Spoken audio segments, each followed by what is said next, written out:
بسم اللہ الرحمن الرحیم. صفت کا بیان چل رہا تھا، موصوف اور صفت کا بیان. کچھ مثالیں تھیں وہ پڑھائیں، پھر تمرینات چل رہی تھیں، اور آج تمرین نمبر 6 اور تمرین نمبر 7 ہے، اور اسی سبق پر انہی 2 تمرینوں پر کتاب کا اختتام بھی ہو رہا ہے.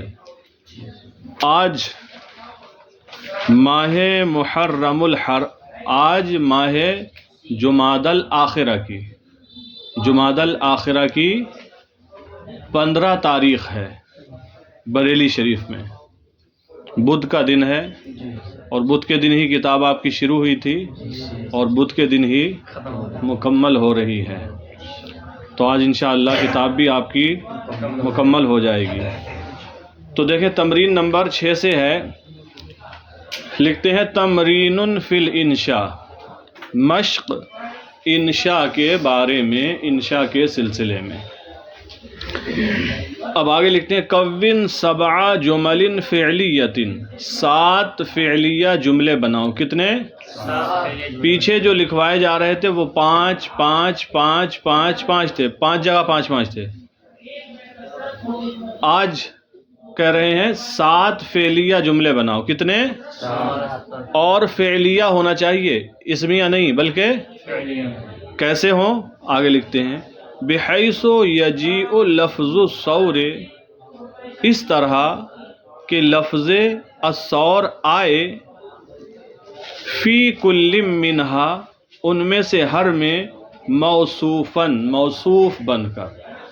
7 جملے فعلیہ ایسے بناؤ کہ ان میں سے ہر میں لفظ الصور موصوف بن کر آئے. اب ظاہر سی بات ہے جب لفظ الصور موصوف ہے تو اس کی کوئی صفت ہوگی، بغیر صفت کے موصوف ہو نہیں سکتا. تو لفظ الصور موصوف ہو بصفت تلائمہ، ایسی صفت کے ساتھ جو اس کے مناسب ہو، جو اس کے مناسب ہو. ٹھیک ہے، تو ایسی صفت لائیں گے. ایسی صفت مت لانا جو یہ بیان کرے کہ بیل اڑ رہا ہے یا اڑنے والا ہے، تو یہ اس کے مناسب نہیں ہے نا. بیل میں اڑنے کی صفت نہیں ہوتی ہے، تو اسی لیے کہا بصفت تلائمہ، ایسی صفت کے ساتھ موصوف ہو جو اس کے مناسب ہے. تو یہاں یہ بتا دیا کہ 7 جملے بنانا ہے، پہلی بات. دوسری، فعلیہ ہونا چاہیے وہ جملے. تیسری بات، لفظ الصور کو استعمال کرنا ہے، اور الصور موصوف بن کر آئے، اس کی صفت لائیں، اور صفت الصور کے مناسب ہونا چاہیے. یہ آپ سے مطالبہ کر لیا کہ ایسے 7 جملے بناؤ. اب اس میں دوسری چیز جو ہے، دوسرا مضمون ہے، وہ کہتے ہیں ثم استعن بہذہ الجمل، پھر ان جملوں سے مدد حاصل کرو، پھر مدد طلب کرو، مدد حاصل کرو، بہذہ الجمل، ان جملوں سے، علی کتابت موضوع صغیر، ایک چھوٹا موضوع لکھنے پر، ایک چھوٹا، فی وصف الصور، بیل کے وصف کے بارے میں، بیل کے وصف کے بارے میں ایک چھوٹا موضوع لکھنے پر ان جملوں سے مدد حاصل کرو. یعنی یہ جو جملے بناؤ گے، کچھ ان جملوں کو لے لو، کچھ اور جملے رکھ کر ایک چھوٹا سا موضوع یعنی مضمون لکھنا ہے، ایک مضمون. تو پہلے یہ 7 جملے بنا لیں، پھر مضمون ہم بول دیتے ہیں. تو کیا 7 فعلیہ جملے بنائیے، ایسے جملے ہوں کہ ہر ایک کے اندر لفظ الصور ایسی صفت کا موصوف بن کر آئے جو صفت اس موصوف کے مناسب ہو. کہہ سکتے ہیں یحب الفلاح الصور القوی، یحب پسند کرتا ہے، محبت کرتا ہے، الفلاح کاشتکار، الصور القویہ طاقتور بیل کو، کاشتکار طاقتور بیل کو پسند کرتا ہے. چونکہ کاشتکار کو کاشتکاری کے کام میں، کاشت کے کام میں طاقتور بیل چاہیے. جتنا زیادہ جاندار ہوگا، طاقت والا ہوگا، کام کرنے میں کاشتکار کو اتنی ہی آسانی ہوگی. اور اگر بے دمہ ہو، بالکل ذرا سی بات پہ بیٹھ جائے، جو بیل ہمت ہارنے لگتے ہیں نا، جب ان پہ ذرا لوڈ پڑتا ہے وہ بیٹھ جاتے ہیں. ہاں، تو یحب الفلاح الثور القوی. آگے چلیں. دوسرا جملہ آپ لکھ سکتے ہیں یجر الثور المتین، یجر الثور المتین العجلۃ. یجر، جرہ یجر کھینچنا، الثور المتین مضبوط بیل، مضبوط بیل. پہلے میں ثور کی صفت القوی تھی، اب المتین آ رہی ہے، بدل دیا صفت کو. مضبوط بیل یجر العجلۃ، گاڑی کھینچتا ہے، گاڑی کھینچتا ہے.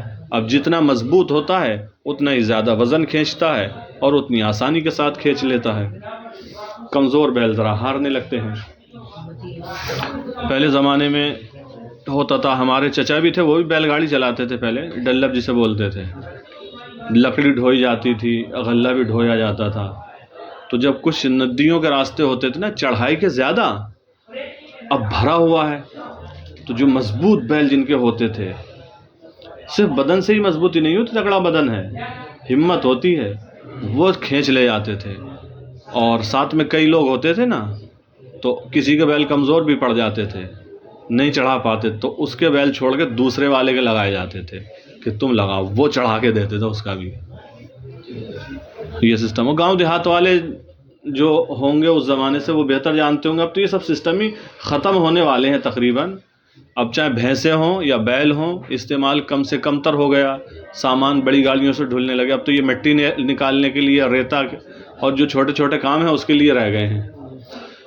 تو دوسرا نمبر جملہ ہو گیا. دوسرا جملہ یجر الثور المتین العجلۃ. جملہ نمبر 3 یستعمل الناس، لوگ استعمال کرتے ہیں، الثور النشیط، چست بیل کو، الثور النشیط، چست بیل کو، لحمل الاثقال، بوجھ ڈھونے کے لیے. بوجھ، کوئی بھی سامان ہے، بوجھ ہے، اس کے ڈھونے کے لیے استعمال کرتے ہیں.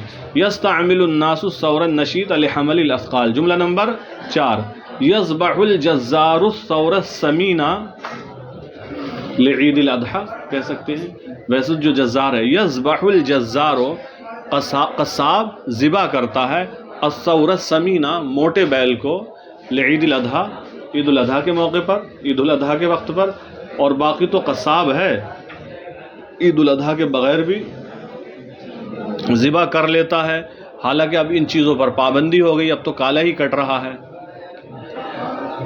ہوگا یہ جملہ بھی. جملہ نمبر 5 یستخدم، فعل مجہول، یستخدم الثور الشاب، جوان بیل، الثور الشاب، جوان بیل. یستخدم الثور الشاب، جوان بیل کو استعمال کیا جاتا ہے فی عمل الزراعت، کاشتکاری کے کام میں، فی عمل الزراعت، کاشتکاری کے کام میں. 5 جملے ہو گئے. جملہ نمبر 6 یبیع الفلاح الثور الضعیفہ. یبیع الفلاح، کاشتکار بیچ دیتا ہے، الثور الضعیفہ، کمزور بیل کو. کاشتکار بیچ دیتا ہے کمزور بیل کو، ضعیف بیل کو. کیا کرے گا اس کو رکھ کر؟ 6 جملے ہو گئے. 7واں لا یستخدم الثور المریض، لا یستخدم الثور المریض فی شغل. لا یستخدم، خدمت نہیں لی جاتی ہے، الثور المریض، بیمار بیل سے، فی شغل، کسی بھی کام میں. یعنی بیمار بیل سے کوئی کام نہیں لیا جاتا ہے، بیمار بیل سے کوئی کام نہیں لیا جاتا ہے. تو یہ 7 جملے ہو گئے. آپ ان میں غور کریں گے تو ایک صفت ہے القوی، دوسری ہے المتین، پھر ہے النشیط، پھر ہے السمین، پھر ہے الشاب، پھر ہے الضعیف، پھر ہے المریض. ماشاءاللہ، میں خود ہی تعریف کر لوں. 7 صفتیں الگ ہیں. ایک صفت کئی جگہ آ جاتی ہے، 7 الگ ہیں. یہ بھی میں نے بھی ابھی دھیان دیا اس پہ. چل دیکھیں پھر کیا کہا تھا. ثم استعن بهذه الجمل، پھر ان جملوں سے مدد حاصل کیجیے، اعلی کتابت موضوع صغیر، ایک چھوٹا موضوع لکھنے پر، فی وصف الثور، بیل کے وصف میں. تو آپ لکھ سکتے ہیں الثور حیوان اہلی، الثور حیوان اہلی، بیل ایک پالتو جانور ہے، بیل ایک پالتو جانور ہے.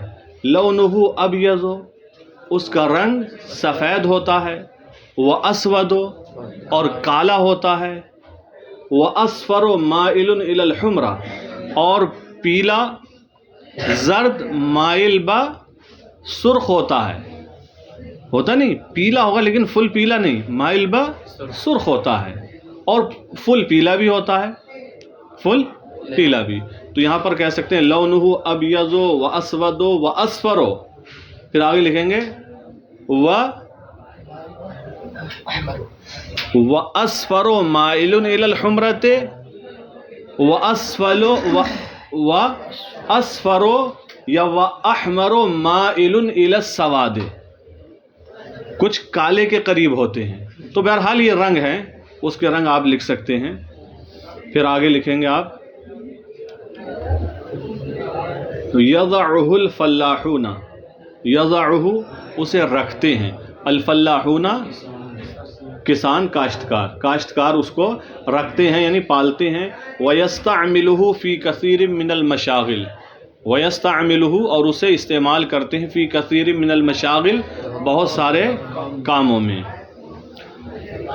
ہاں تو آپ آگے لکھ سکتے ہیں فالثور تو بیل، فالثور فا کے ساتھ لکھنا، فالثور یدور فی الساقیۃ التی، یدور تو بیل گھومتا ہے فی الساقیۃ التی اس رہٹ میں، التی ترفع الماء جو پانی نکالتا ہے، من التراع تالابوں سے، والآبار اور کنووں سے، لارواء الزرع کھیتی کو سیراب کرنے کے لیے. وکذالک یدور بالنورج اسی طرح گہنی میں غلہ گاہنے کی جو مشین ہوتی ہے اس میں چکر لگاتا ہے، گھومتا ہے. وکذالک یدور بالنورج لدرس الغلہ اسی طرح غلہ گاہنے کے لیے گہنی مشین میں گھومتا ہے. وفی الطاحون لطحنها اور چکی میں گھومتا ہے غلے کو پیسنے کے لیے. پھر آپ لکھیں گے وَيَجُرُّ الثَّوْرُ الْقَوِيُّ الْعَجَلَةَ اور مضبوط بیل، طاقت والا بیل گاڑی کھینچتا ہے، یہ کام بھی بیلوں کا ہوتا ہے.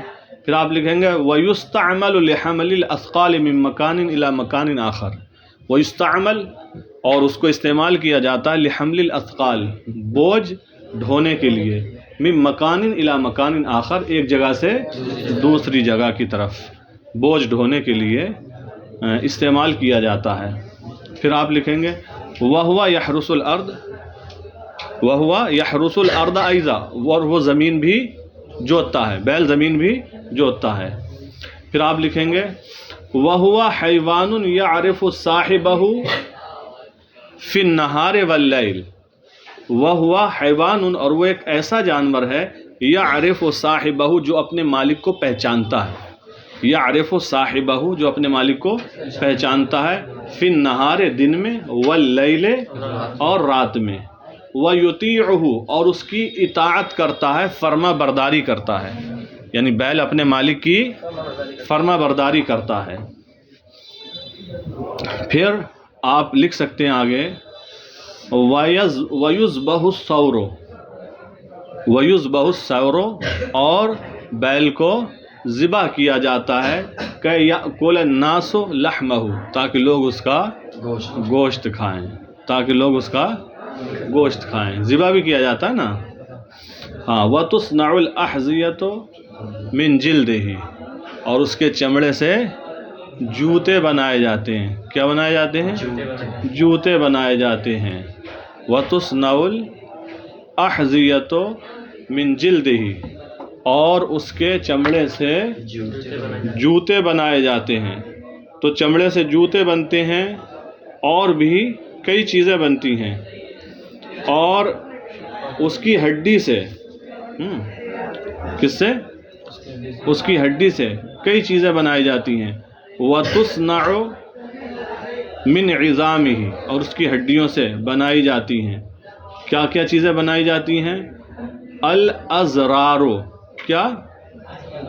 بٹن، والامشات اور کنگیاں، والحلقات اور کڑے، وَإِذِ السَّكَاكِينَ اور چھریوں کے دستے بنائے جاتے ہیں. یہ ساری چیزیں. پھر آخر میں کہیں فَالثَّوْرُ حَيْوَانٌ نَافِعٌ جِدًّا حاصل کلام فَالثَّوْرُ تو بیل حیوان ایک ایسا جانور ہے، نافع جدہ جو بہت فائدہ دینے والا ہے، فی حیاتہ اپنی زندگی میں، وبعد ذبحہ ایضا اور اپنے ذبح ہونے کے بعد بھی. بات سمجھ میں آ گئی؟ تو یہ لکھ کر لائیں آپ حضرات. تو یہ لکھ کر لائیں گے ایک مضمون بھی. پھر تمرین نمبر 7 ہے تمرین فی الاعراب. تمرین فی الاعراب، ترکیب کے سلسلے میں مشق. دیکھیں نموذجن، نمونہ. جملہ نمبر 1 ربح التاجر الامین. ربح یربح، سمع یسمع سے آتا ہے فائدہ حاصل کرنا، فائدہ اٹھانا. ربح التاجر الامین، الامین مانے امانت دار، تاجر کا مانا تاجر، امانت دار تاجر فائدہ حاصل کرتا ہے. ترکیب کرنا ہے. ربح فعل ماضی، فعل ماضی. التاجر فاعل مرفوع، تاجر فاعل مرفوع. الامین نعت مرفوع، صفت مرفوع، فاعل کی صفت ہے. جملہ نمبر 2 یقرأ علی کتابا مفیدا. یقرأ علی کتابا مفیدا، علی مفید کتاب پڑھتا ہے. علی، ہاں دیکھیں یقرأ فعل مضارع مرفوع، یقرأ فعل مضارع مرفوع. علی فاعل مرفوع، علی فاعل مرفوع. کتابا منصوب، مفعول به منصوب، مفعول به منصوب. مفیدا نعت منصوب، صفت منصوب ہے. یہ ان کے دونوں جملے ہو گئے. آگے لکھتے ہیں با میں اعرب الجمل الآتیۃ. آنے والے جملوں کی ترکیب کیجیے. آنے والے جملوں کی ترکیب کیجیے. جملہ نمبر 1 نزل من السماء مطر غزیر. آسمان سے موسلادھار بارش ہوئی. آسمان سے موسلادھار. نزل فعل ماضی، فعل ماضی. من حرف جر. السماء ایسا اسم جو مجرور ہے من کی وجہ سے. ایسا اسم جو مجرور ہے من کی وجہ سے. مطرن فاعل مرفوع، نزلہ کا فاعل ہے، فاعل مرفوع. غزیرن صفت مرفوع، غزیرن صفت مرفوع. جملہ نمبر 2 یلبس علی حذاء واسعا. علی بڑا جوتا پہنتا ہے. واسع کشادہ. علی اپنا ہی ہے کسی اور کا ہے؟ یلبس علی، علی پہنتا ہے حذاء واسعا، کشادہ جوتا. کشادہ جوتا یا بڑا جوتا؟ علی ہے تو چھوٹا اور جوتا پہن رہا ہے بڑا.